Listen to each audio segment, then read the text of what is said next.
Greetings Subaru WRX owners and new subscribers to the channel, and welcome back or welcome to the channel. We're finally diving into this one, and that is the frequently asked questions I receive being a VB generation WRX owner. I think it's been about 4 weeks since the last time I uploaded a video to this channel, and I feel really bad for letting you guys down. Weather's been horrible, but also I had business meetings outside the state that I needed to attend to, but also recently, and as you can probably tell and hear, I got over a pretty gnarly cold that kept me off my feet for about a few days or so. But I'm getting my strength back, weather's nice, and I want to dive right into this video. And really, the questions I've been receiving have ranged anywhere from fuel economy, that's a big one, but also if I have any buyer's remorse for purchasing a Subaru WRX. Well, in this video, we're going to answer everything, whether it's small things about the WRX in regards to interior comfort, ownership, and also, of course, that fuel economy. So if you're ready, then I'm ready. Let's dive right into this video. So let's start off this video answering the most asked question I receive being the owner of a VB generation WRX, and that is fuel economy. What do I get during the week being behind the wheel of this car? Now, for myself, I drive typically on the highway and on back roads such as this. I rarely go into the city. I rarely encounter stop and go traffic. I will hit traffic on the highway. But during the week, I do about 24.5 to 26 miles per gallon.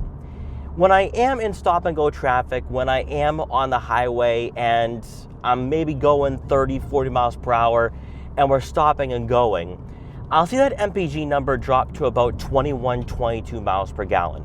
So I would say that if I was strictly driving in the city, 19 miles per gallon would be more accurate. Now, on the rare occasion, when I am driving on the highway and I'm being very conservative with my driving, I've seen up to 31 miles per gallon. Now, the question is that sustainable over, say, an hour or 2 hour long drive?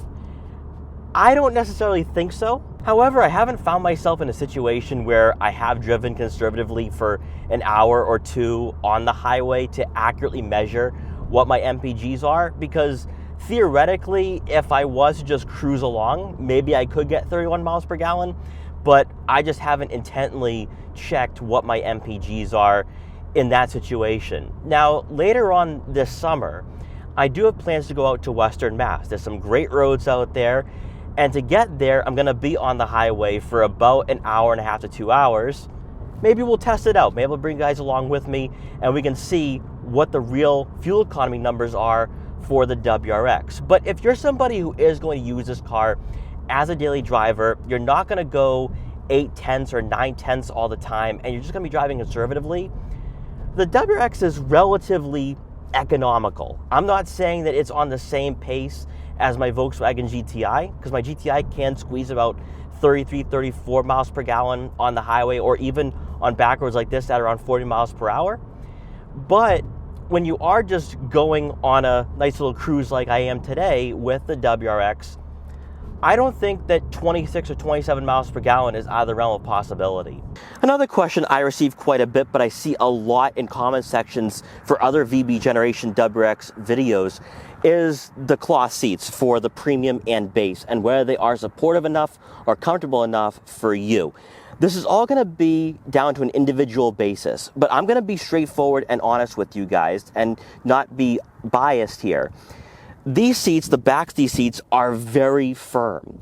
And I think that if you're hopping in from a regular consumer vehicle or maybe even a luxury car, this is going to be quite the polarizing experience. It's going to be quite jarring to hop into a premium or a base.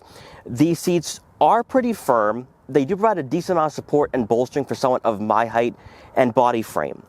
However, if you are taller and you're a bit wider, I'd say go with the Limited at the very least, because with those seats, you get better grip, but also I think the bolstering is a bit stronger than what you have here with the base and premium.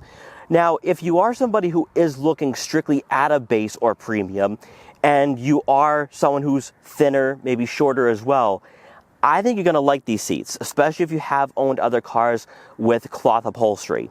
But I do think, though, that if you like having the finer things in life, you like having the creature comforts, definitely take a look at the Limited or maybe even the TR for 2024. I think that would be a better choice than the Premium. But on a daily basis for myself, having owned this car for close to 6 months, I don't mind these seats at all. I find them to be pretty comfortable. But what about buyer's remorse? And this is going to be a two-part question. One, do I regret buying a WRX? And two, should I have gone with a different trim instead of the Premium? Well, let's first start off with the first half of the question. I'm going to be fully transparent and honest here. When I showed up to the dealership to pick up my WRX, it was out front, and I looked at it for a minute, and this thought popped into my mind.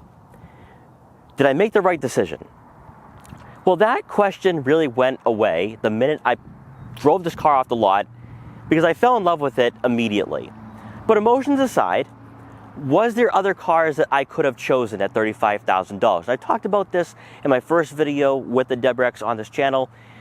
But when I look at the Honda Civic Si, the Acura Integra, the Volkswagen GTI, and Hyundai Elantra N, I just don't see another option out there that I actually would prefer. Yes, the Elantra N with the dual clutch would be great. I hear some bad things about the manual, so at that point, I figured, why don't I stay away from Hyundai and look at Subaru? I didn't like the Civic Si and Acura Integra from the standpoint that you only get 201 horsepower. For $33,000, that's just too low of performance for what I'm looking for. And then with the GTI, I already owned a Mark 7. To me, that was the best generation that Volkswagen has ever made. So going with the Mark 8 was just a downgrade. So from that standpoint, the WRX really is the best option. And to me, I still think I made the right choice. However, there is one car, and I'm going to get into this in another video because I do need to come back to this platform and actually get into why I like this car really a lot. But a few months before I purchased the WRX, the Subaru dealership that I work very closely with, Subaru Wakefield, got a BRZ in. And they were kind of pushing me to pick up the BRZ.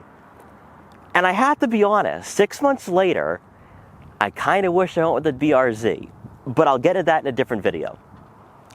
But in regards to a vehicle with 4 doors, a car with 271 horsepower, 268 pound-feet of torque, a great manual transmission, the WRX, to me, is the best choice.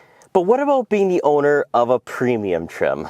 Well, that's where over the last 6 months or so, I've kind of rethought my purchasing decision here.